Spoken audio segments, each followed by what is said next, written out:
of our female Nyalas. We might be able to see our male Tiberians. He has about 8 different girlfriends out here, so he's a very lucky man. So if you do happen to see him, you will see the vast difference between the two of them. So this is called sexual dimorphism, meaning some physical characteristics help you determine whether they are male or female. All right, So does the make male a little have pit horns, stop. or Everyone's no? still hanging on. We're good. So yes, not only is the male much darker than the females, but they also have horns. So whenever the Nyala were first discovered, it was thought that they were completely 2 different animals. All right. I think she's asking you something. So that's why he has so many lovely ladies out here. So it's kind of hard to tell since he was hiding, but that is actually a really great adaptation of Nyala. It is because their coloration of their coats, as well as those white vertical lines along their sides, help breaks up their silhouette, so it helps them blend in with their backgrounds. And at times, right now I believe we have 9 babies, so sometimes it can take a keeper a few hours to find a single baby. Crazy. I know, right? Fun job, right? Playing hide and seek with a Nyala all day. At least you know they're safe. Yes, that is true. Which, whenever babies, their calves are first born, the first 3 weeks of their lives, they'll spend in high grasses with the mother coming every so often to feed them. That way they're a little safer from any predators.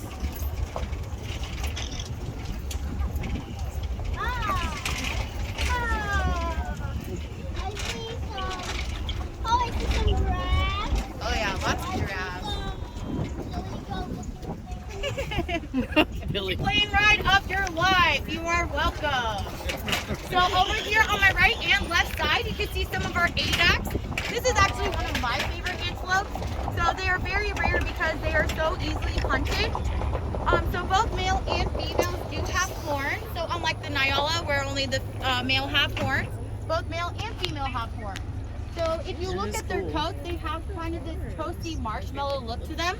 And that's because it's starting to get into the winter months. So during the summer, their coats are white, which helps reflect the sun. And during the winter months, it becomes a more tannish color, which helps absorb the sunlight. That way they can stay warm. They're also known to be primarily found in desert lands, so that white also helps them blend in with their areas. And they also have splayed hooves, which helps them walk through those sandy areas. All right, and everyone's still hanging on? We're good. Yes, not.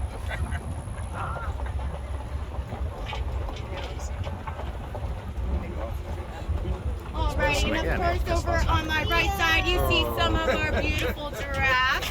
Oh, look at that. So that is actually one of our feathered giraffes, Wilma.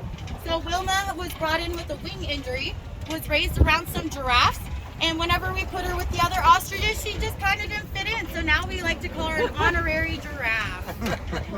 Long necks, right? Oh yeah, you see some zebras over there? There's a few. Yay, Jody's out. Sometimes she likes to hang out in her bedroom like most teenage girls like to hang out in their rooms all day. She's cute.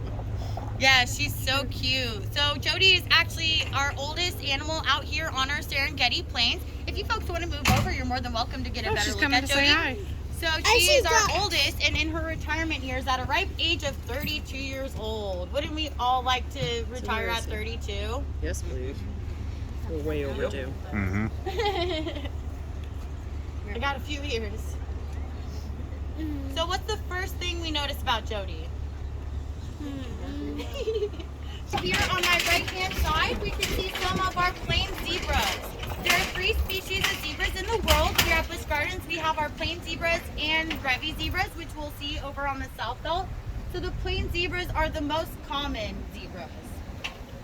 Now, who here thinks that zebras are black with white stripes? Raise your hand. No, they're actually, their stripes look like they're brown, except they look like they're black, but they're actually brown. Look at that. We got a future zoologist on board. Yes. So for anyone who thought that zebras were black and white striped, That is not correct. We have been lied to our whole lives. Wow, can't believe it, right? So you can kind of see it at the tips of their mane and ends of their tail, that brownish color to them. If you folks want to move over here, you're more than welcome to. So yes, it's kind of like black coffee. When you spill out black coffee, it's actually a browner color, right? Yeah, so it's the same thing with our zebras. All right, and we're gonna keep on moving, so everyone's still hanging on, right? Yeah, so We're good. So it's kind of like a polar bear, like how polar bears aren't actually white, they're black, but their fur is clear. It just reflects the color. Yeah, exactly. And even then, how you mentioned like their skin color is different. So if you were to shave a zebra, they're actually gray underneath.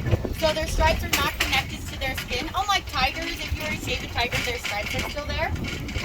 Now, looking at our plain zebras, you can see that their stripes are wider and further apart and also extend below their bellies. They're also smaller than our Grevy's zebras, which, like I said, we'll see over on our south belt. So keep those stripes in mind once we see them. That way you can kind of tell the difference.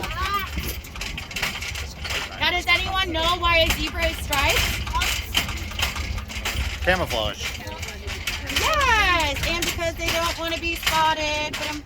So yes, but that is a very good point. So that is one of the reasons we do believe that zebras are striped, is because it helps them blend in with each other. That way a predator can't really tell how many is in their group, which is called a dazzle. So we also believe it helps with avoiding any biting flies and also for thermoregulation, which means it helps regulate their body temperatures. So also over here on our right side, we see some of our wildebeest, which are actually close to our zebras because they go on what we know is one of the greatest expeditions ever called the Great Migration. So about 1.5 to 2 million wildebeest will travel alongside the plain zebras and Thompson gazelles on our Great Migration. All right, we're gonna get moving, so everyone's still hanging on, right? We're good. We also have some stripes. So here there are 2 species of wildebeest. We have black and blue. At Busch Gardens, we only have blue wildebeest, which are the most common. So others can actually stop labor as long as the calf's head has not reached past the opening. And they can also start walking 5 to 6 minutes after birth. Why would you want to stop labor? In case there's any danger. Yeah, so that way they can stop it and run away if necessary. Yeah, so over here on my left-hand side are some of our rhinos. It looks like these are our 4 ladies. As you can see, they're actually sitting in a little puddle, mud bath kind of. So that we believe helps with cooling their bodies down, avoiding flies, and also as sunscreen. Males Because right believe it there. or not, oh yeah, there's Tombo all by himself. The ladies like to form a little clique. So yeah, they believe it or not, rhinos can actually get sunburned. All right, now as we can see, they are the same color as Jody, our black rhino, though these are white rhinos, right? All rhinos are gray, not black and white. So the difference between the two, if you can kind of look at the shape of their mouths, they have a much wider mouth. However, Jody has a narrow mouth and a prehensile upper lip, which means her upper lip is hook-like, which helps her in grasping food items. So Jody is a browser, which means she can eat more than just what's on the ground. And our white rhinos are grazers, which they eat grass and vegetation off the ground. Oh yeah. Scratching. Rubbing that sunscreen in, right? Yeah, so we have our 4 ladies over here. Back there is our male Tombo. So kind of like Tiberius, he has plenty of girlfriends. However, the ladies like to gang up on him sometimes. It's interesting to see. All right, and we're gonna get moving. On a rhino? I actually do not know. That's a very good question. I will have to find that one out. All right, we're good, Yumari. So as you can see, all their horns are differently shaped. So this is, all rhinos actually have a preference of horn shape. Now, does anyone know what a rhino's horn is made of? Ivory. Same stuff as your fingernail or hair. Yes, exactly, keratin. So keratin you can find in our hair and nails. So much like how we style our hair and nails, our rhinos will style their horns. So our largest rhino is going to be Lucy. I believe she's the second one over by this rock. So she has the longest and thinnest horn. So we like to say Lucy likes her stiletto nails. So as you can can see on these trees, they have like a covering over them. That way, because if the bark is taken off the trees, it will actually kill it. Kind of like this tree over here. It didn't have that great of a time with the rhinos. So on some of our posts and our palm trees, they can take the abuse. So you might see some rubbings off of that from where they shape their horns. Because of course we don't have a giant nail filer for them, right? Oh, I see some of our kudos over there. Yeah, so over here on my right hand side in this little wooded area, those are our kudos. They are big scaredy cats. So most antelopes, when it comes to fight or flight, they will fight. The kudos, they choose freeze. So no matter how many times they have seen this truck, they will freeze every single time. Yeah, they're so cute. And it's kind of hard since they were hidden back there, but they also have those white vertical stripes like the Nyala because they're actually related to the Nyala. Yeah, so I can see on this tree over here on my right hand side, you can actually see some of that bark rubbed off from where the rhinos were shaping it. I actually saw them doing it earlier today. It was super cool. Oh, that's freaking big ass bird. Oh yeah, those are our marabou storks. Yeah, so the marabou storks, we like to call them Undertaker bird or the fire bird because they are kind of like vultures, except they also eat live animals as well. And they'll also congregate around brush fires so that whenever the little creatures are running out, they get a midnight No snack. kidding.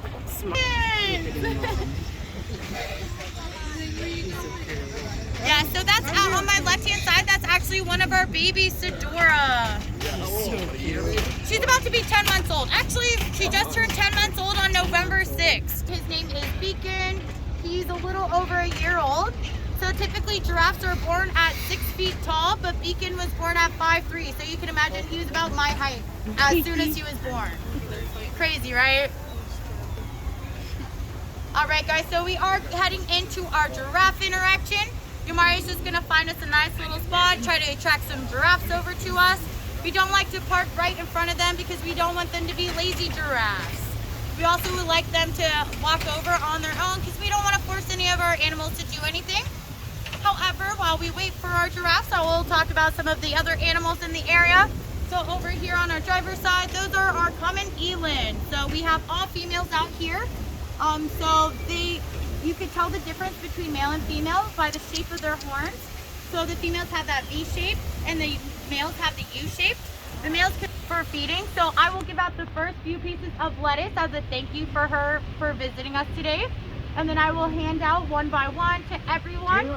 And I also do ask that you do not touch our giraffes today. They're not the biggest fan of affection.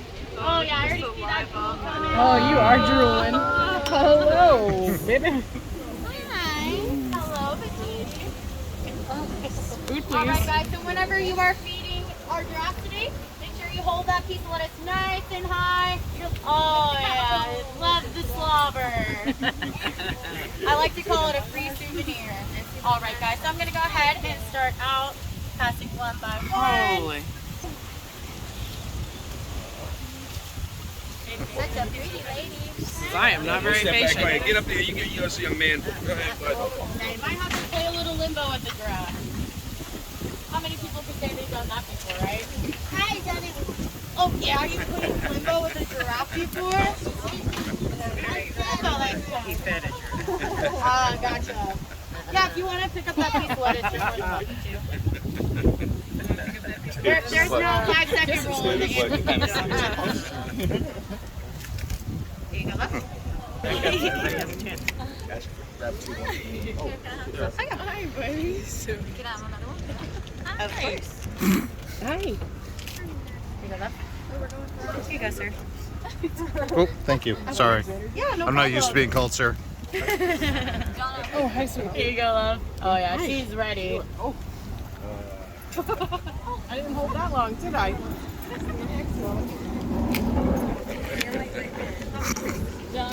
Okay. You are on it. There you go, love. After you, honey. You're teasing.